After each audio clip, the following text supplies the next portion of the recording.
The night my brother called me over to his Vegas club, I thought it was just another one of his usual casual hangouts. He owned the place, and it was always buzzing with lights, music, and people trying to forget their problems. As I walked in, he greeted me with his usual smirk, poured me a drink and leaned closer.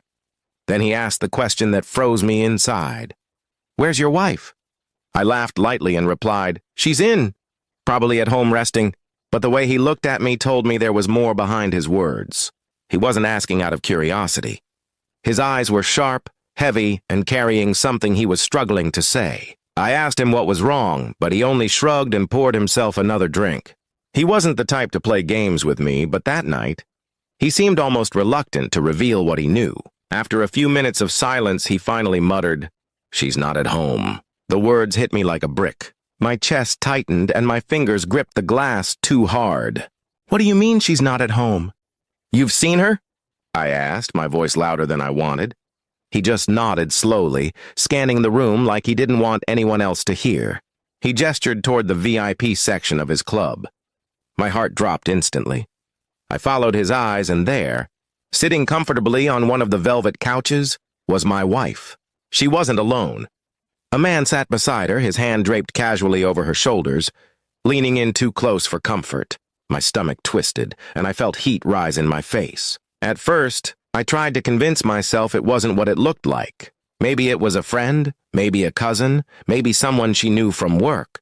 But the way she laughed at his jokes, the way she leaned into him, the way their eyes locked, it was too intimate to be innocent. My brother placed his hand on my shoulder, as if steadying me before I did something reckless. I couldn't just stand there and watch. My legs carried me forward before my brain caught up.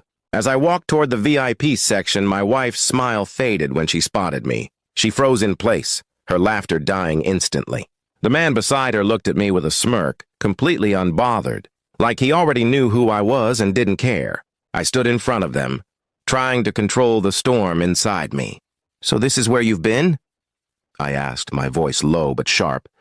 My wife stammered, "It's not what it looks like." But her trembling voice betrayed her guilt. The man only leaned back, smirking even wider as if enjoying the show. The air grew heavier with every passing second. I clenched my fist but reminded myself this wasn't the place to explode. The crowd around us was watching, whispering, waiting for a scene. My brother came over quickly, trying to defuse the situation, but it was too late. The damage was already done. I looked into her eyes one last time and said, "You could have just told me you weren't happy. Instead, you chose this." My words made her tear up, but I felt nothing but emptiness. I turned away before my anger consumed me. Back at the bar, my brother tried to calm me down, telling me to think before making any decisions. But deep inside, I knew my marriage was already over. Trust once broken doesn't glue back together so easily. That night, I packed a bag and left the house we shared. She tried calling, texting, begging me to talk, but I ignored every message. I wasn't ready to listen, not when the image of her with him was burned into my mind.